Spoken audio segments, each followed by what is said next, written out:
Honorable Senators, ladies and gentlemen, having dispensed with the pre-hearing meeting of the Senators, which was a closed session, it is now time to commence the proceedings on the proposed removal from office by impeachment of His Excellency Rigathi Gachagua, EGH, the Deputy President of the Republic of Kenya. You will recall that by a letter reference number NA/DLP/TBO/MTS/2024 into brackets 025, dated the 8th of October 2024, the Speaker of the National Assembly informed the Speaker of the Senate that at a sitting of the National Assembly held on Tuesday, the 8th of October 2024, pursuant to Article 145(2), as read with Article 150 of the Constitution, the National Assembly approved a motion for the removal from office by impeachment of His Excellency Rigathi Gachagua, EGH, the Deputy President of the Republic of Kenya. The Speaker of the National Assembly forwarded the following documents to the Senate, being the record of proceedings of the National Assembly and the evidence adduced in support of the impeachment motion.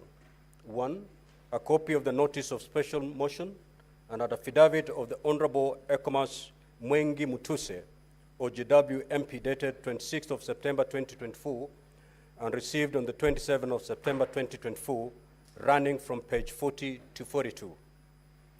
2, electronic evidence relating to the special motion contained in a flash disk. 3, order papers for 1st of October 2024, communication from the Chair number 046 of 2024, issued on Tuesday, the 1st of October 2024, communication from the Chair number 047 of 2024, issued on Tuesday, the 1st of October 2024. Certified Hansard and votes and proceedings for the 1st of October 2024, communication from the Chair number 048 of 2024, issued on the 2nd of October 2024.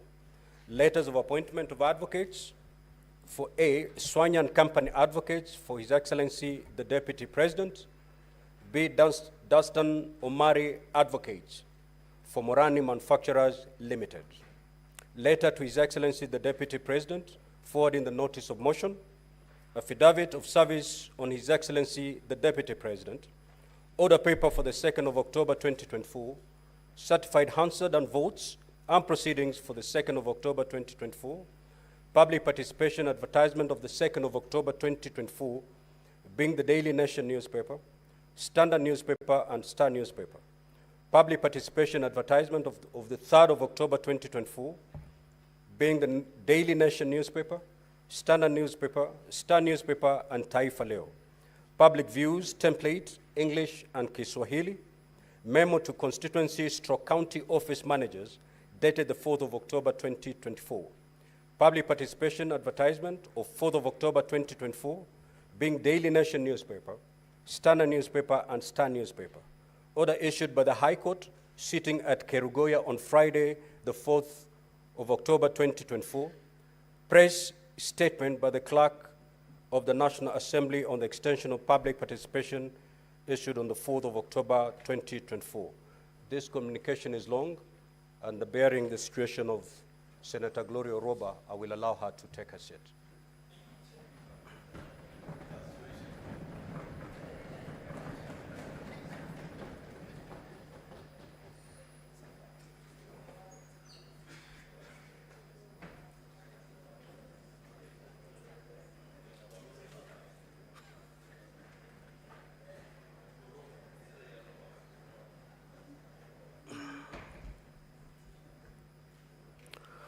Praise statement by the Clerk of the National Assembly on the extension of public participation, issued on the 4th of October 2024.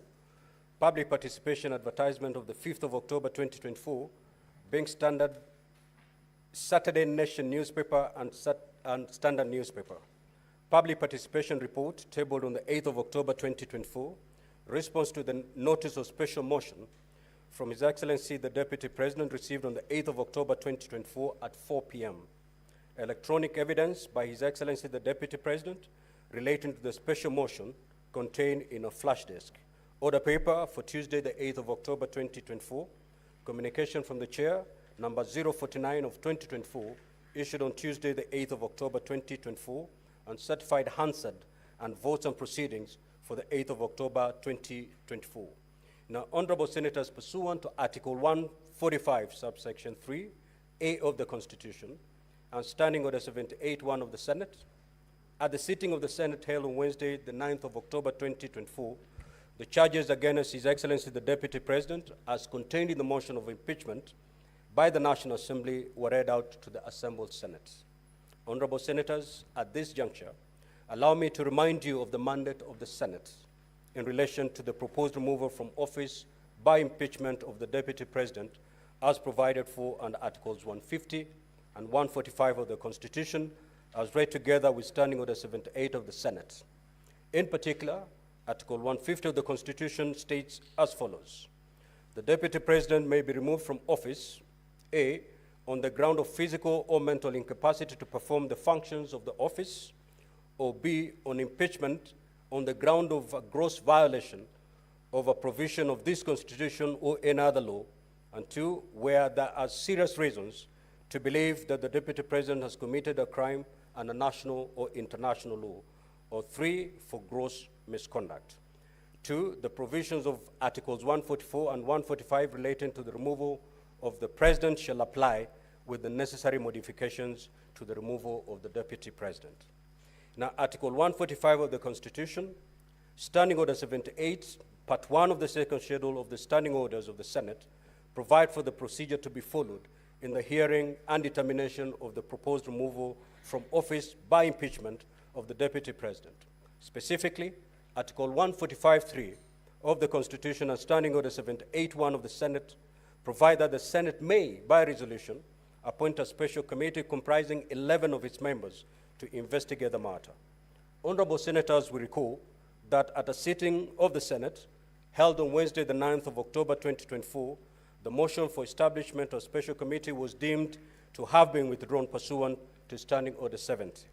This therefore paved the way for the investigation on the proposed removal from office by impeachment of His Excellency the Deputy President of the Republic of Kenya to be held in plenary. Honorable Senators, ladies and gentlemen, by way of status update, pursuant to Rules 4A, Senator Karen Nyamo, attentive please.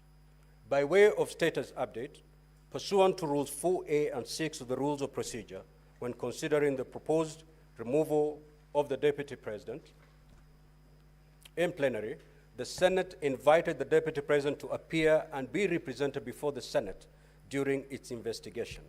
The Senate further invited the Deputy President, if he so chooses, to appear before the Senate to file an answer to the charges with the Office of the Clerk of the Senate by 5 p.m. on Monday, 14th of October 2024, setting out the following. 1, the Deputy President responds to the particulars of the allegations. 2, the mode of appearance before the Senate, whether in person, by advocate, or in person and by advocate. 3, the names and addresses of the persons to be called as witnesses, if any, and witness statements containing a summary of the evidence to be presented by such witnesses before the Senate. And lastly, any other evidence to be relied on.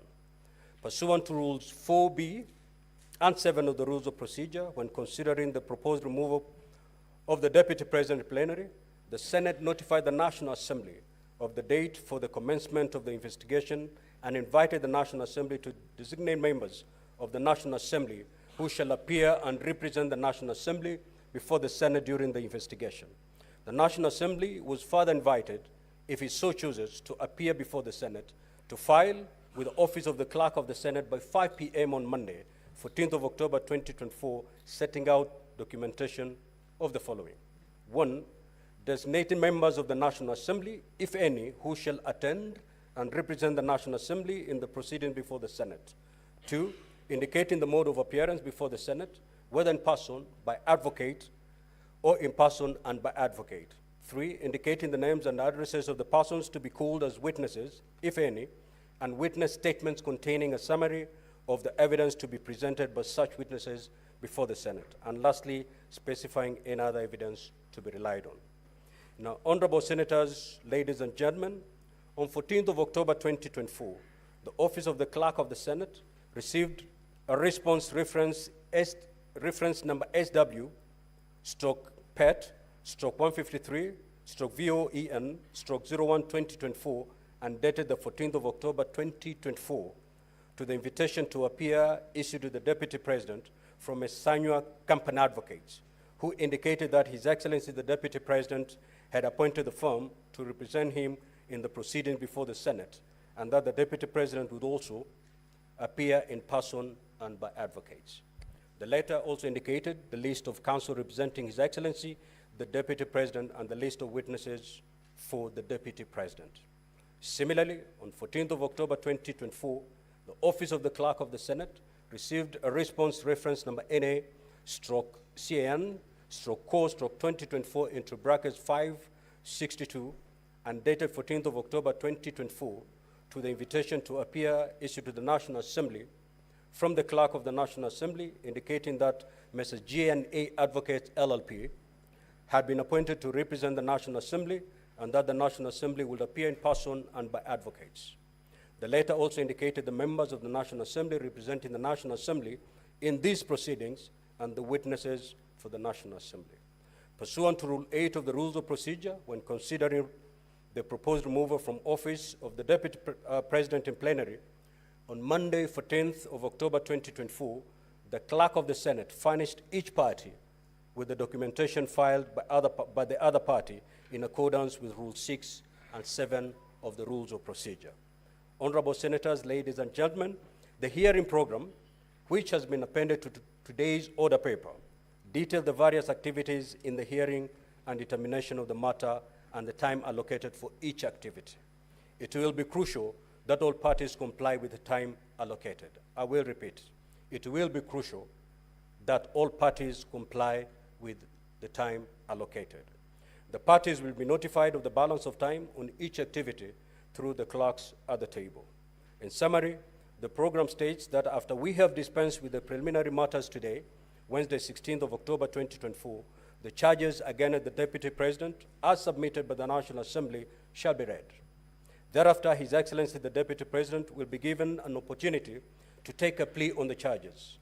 This will be followed by an opening statement by the National Assembly and the Deputy President. After the conclusion of the opening statements, the presentation of the case of the National Assembly shall commence. The National Assembly will have a maximum of 3 hours for presentation of the case and re-examination, while the Deputy President will be allocated 2 hours for cross-examination of witnesses after presentation of the case by the National Assembly. Honorable Senators will be given an opportunity to ask questions or seek clarification from the National Assembly. This should take us up to the end of today's sitting. At the sitting scheduled for tomorrow, Thursday, the 17th of October 2024, His Excellency the Deputy President will present his case before the Senate. The Deputy President will have a maximum of 3 hours for presentation of the case and re-examination, while the National Assembly will be allowed 2 hours for cross-examination of witnesses.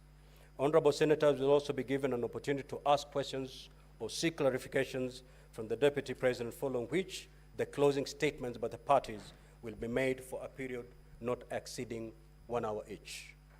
As provided for under Rule 27 of the Rules of Procedure for removal of Deputy President by impeachment, after the closing statements have been made, the hearing shall conclude and the Senate shall proceed into camera session to deliberate on the issues raised.